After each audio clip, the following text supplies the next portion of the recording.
Yeah, I'm dating myself. It may have been a regional player, but I remember when I was in college, I worked at a Lafayette, which merged with Circuit City to become Lafayette Circuit City. Yeah. And every day there would be a sheet in the back that told you what spiffs you would get for pushing certain products, right? And Yep. that was a way that the manufacturers moved their product, right? It was basically to Sure. push it down to the last touch point, to the retail touch point, and incentivize the salespeople.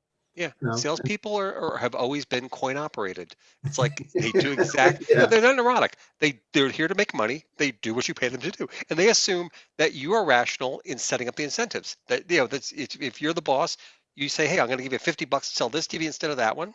Cool, I'll take the $50. right, Uh, absolutely.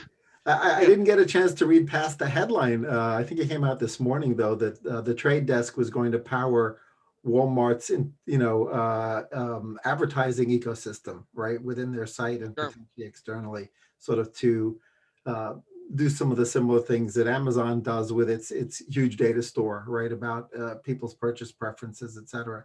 So, do you think that existing players like Walmart have an opportunity to become as frictionless and as powerful as Amazon, or does Amazon have sort of this head start that even a Walmart is going to have difficulty catching up with?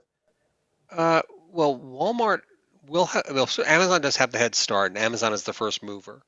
But Walmart has done an excellent job of being a fast follower, and their advantage is, as you said, they've got thousands of brick and mortar stores around the world, and so you know, um, actually, I know this is kind of giving Amazon more credit again, but no, but interestingly, because one of the advantages of Walmart is I'm going to return something. I order online, I'm going to bring it back to a store. But Amazon cuts a deal with Lowe's where you can return your stuff at Lowe's, at Whole Foods, and by the way, if you go into Lowe's, you get a 25% off coupon. It's At, Kohl's, actually. I'm saying Kohl's. Thank you, Yeah. Kohl's. Yeah, yeah. I But just did it. I just did it a weekend ago, so I know I was actually right. there. I had never walked into a Kohl's until I returned something from Me Amazon, neither. but now I have. I had no idea what I could expect, right? And it was funny when they gave me the 25% off coupon as part of the return on the back of the receipt. I looked around for like 30 seconds. I said, there's absolutely nothing in here I want at any discount level. It's just Yeah, I'm zero interest in a spontaneous purchase in yeah. this store. But Walmart deserves a lot of credit because again, they're a big store set in their ways. And over the last 5 or 6 years, they bought the big decision they made is they bought Jet, and they let the Jet people really overhaul Amazon commerce. And so I'm sorry, Walmart commerce. And I think they've actually done a pretty nice job of being competitive relative to Amazon. So I'm actually very bullish on what Walmart's doing, but it becomes a situation where you have to have that kind of scale. Um, and if you're and I think there's a concept I believed for a while, and it's about the evacuation of the middle. You can be really really big or really really small and make money. If you get in the middle, like is where department stores are, you tend to get slaughtered because Sears, yeah. yeah, yeah, yeah. And so that's where it's tough. It's like if you're not, way back when they used to talk about there was a positive correlation between market share and percentage of ROI. And it said, well, as you get bigger, you get more profitable. And actually, Michael Porter in his book Competitive Advantage or Competitive Strategy, excuse me, showed it's U-shaped. You can be relatively small and be highly profitable on a percentage basis. And yes, you can be very big and be profitable. But in the middle, there's just like this valley of death. And where a lot of stores, they get caught in this no man's land where they're not big enough to have the advantages of scale. They can't have the selection. They can't offer all the services. But at the same time, the consumer isn't so totally invested in them where it's like, your neighborhood boutique where they say, oh, hey, hello, Kevin. Hey, great. Here's what I got for you today. Did you see this? And that's actually the real challenge is that in some cases it's resisting the trap of trying to grow too much. Yeah, I think that probably is true, not just in the retail environment, but for a lot of businesses, is that it's a U-shaped curve. Yeah. I mean, a lot of people speculated when they did the Kohl's deal that this was not only an experiment to streamline, with the returns process and to sort of give Kohl's the opportunity to do promotional marketing. As a result of the only people in Kohl's, by the way, when I went, the only people in the entire store was the line of people doing the returns. So Sure. whether they're buying anything from Kohl's on their way out, only Kohl's and Amazon know. But there was a lot of speculation that Amazon would try to pull a Whole Foods, but within the department store category, and go after Sure. Target or Kohl's or somebody else like that. I guess they haven't been in a rush because they might as well wait for them to, either declare bankruptcy or be pre-bankrupt and get them at a great price. I think Sure. J.C. Sure. Penney is a good example of what happens if you leave them to their own devices. Yeah. Um, But interestingly, the other thing, if you look at like retail, like malls, and we're seeing a lot, obviously, all the department stores leaving and cratering, but who's going in? Amazon Books, Mac Weldon underwear, Peloton bikes, Tesla. It's a and lot of the Casper, Casper, yeah, absolutely. Yeah, but it's really interesting. So a lot of the DTC brands are now coming back the other way and saying, all right, yeah, and Bonobos, which became part of Walmart, pioneered this. Kind of, it's more of a showroom than a real store with inventory. But yeah, they're putting, they're moving back in because people, it's like I'm gonna buy a mattress. Yeah, I'd kind of like to sit on the mattress or lay down on it before I buy it. You know, right. I'm gonna buy clothes. I'd like to feel, I like to see it, see if it fits. And so there's still this. I think ultimately we wind up in a hybrid model, but we're it'll be a much more efficient model, but it'll still be a hybrid model.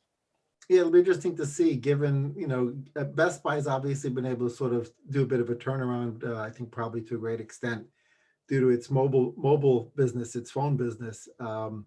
But to some extent, the the brands need to give them either really great pricing or do some kind of a deal because they are the only places you can actually see it, right? Yes. So they become a showcase or showroom almost more than a store. Yeah. Well, if you think about somebody who's doing it right, Apple is doing it right. Because when Apple, and you got to go back 10 years, 15 years, when Apple launched the first stores, everybody ridiculed them. This is stupid. They're going into retail. This will never work. But in fact, what Apple said was, okay, we're going to create an experience. They're slick, they're glass, they're wood, you know, and everybody in that store is an Apple zealot. True. No, but back to the. Oh my God! Look, I'm so excited. I can show you this new iPhone 12. Let me show you why this is so cool. Um, but you go in and you get this like the enthusiasm is contagious. And people back to your point. Is it always rational? No. You pay a big ass premium for Apple that probably isn't warranted strictly on the merits of the product. But you go, oh wait, no, no, it's Apple. It's cool. I buy into the whole thing. Um, but the stores are and they sell through Best Buy, they sell through Verizon, but those Apple stores are where they really give you sort of this injection of Apple religion that Yeah, that carries the brand. yeah, absolutely, and the market cap reflects that. Yes, exactly, exactly. It's like no, but see, but like I said, but you also have to remember is that and also when the iPad came out, the tablet market had been around for a little while, and everybody was very skeptical about tablets also, um, and phones. People have been skeptical about almost everything Apple's ever done. And if they'd gone into traditional retail only, the people the salespeople on the floor might have been ambivalent. They didn't know how to sell it. They didn't have that true religion. But when the iPad hits in the Apple store, it's like, wow, look at this. It's so cool. And so, to that extent, the sort of the boots on the ground retail presence is one of the things that has really given Apple that sort of the head start on like launching products. And that's Apple's a really good example of a brand that says, yeah, we're going to take responsibility for having that relationship with the consumer. People care about having an Apple product. And Samsung can say, oh no, look at our phone. It's really cool too. It can do this. and this feature is better. And it's like, yeah. Nobody cares. Yeah, well, we have a mixed operating system family on the phone side. My daughter and I are Android, and my wife and my son are on Apple, and so it's interesting because my daughter and I are completely brand agnostic when it comes Yes, to replacing the phone, and of course, the other side can't be brand agnostic. exactly. Yep. They're a single brand shopper, so it's fascinating to sort of see how that evolved even within Yeah. one household. Yeah, but that's and I'd say Tesla's another good example where how do you know somebody's a Tesla driver? They'll tell you. But they no, but it's like they're absolutely convinced, and are they paying? If you say at its most fundamental level, it's a car. It has wheels. It has four doors. It goes places. You know, the least expensive Hyundai and $100,000 Tesla actually perform basically the same function. So why do you pay more? Because you want to. Yep. Um, no, see, but so I guess there are some people say, oh, you can't build brands anymore. And you can still build brands, but it takes work and it takes investment. And I think that's what we're seeing though, is that the companies that do the hard work, that do the investment, that make the investments, are in fact the most valuable, most successful companies. Yeah, the point I make to some of my clients is no amount of media dollars are going to make up for a bad product and a bad user experience. So regardless of whether they're in the travel business or whatever, Yeah, in the end, you have to fulfill the promise. You can't just make it. yeah. That's very Steve Jobs, by the way. He said he says advertising dollars are the tax you pay for bad products. Right.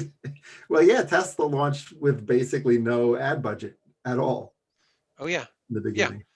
No, and that's it. Is that when you have your consumers selling their friends, that's when you got a good brand. Right, right. Great. Well, this is it was great catching up with you and having a Absolutely. marketing conversation. Um, you know, what we should do it more often, and the You topics know of where to the find me, and I'll enjoy it just as much next time. sounds good. Thanks so All right, much. Kevin. A lot of fun.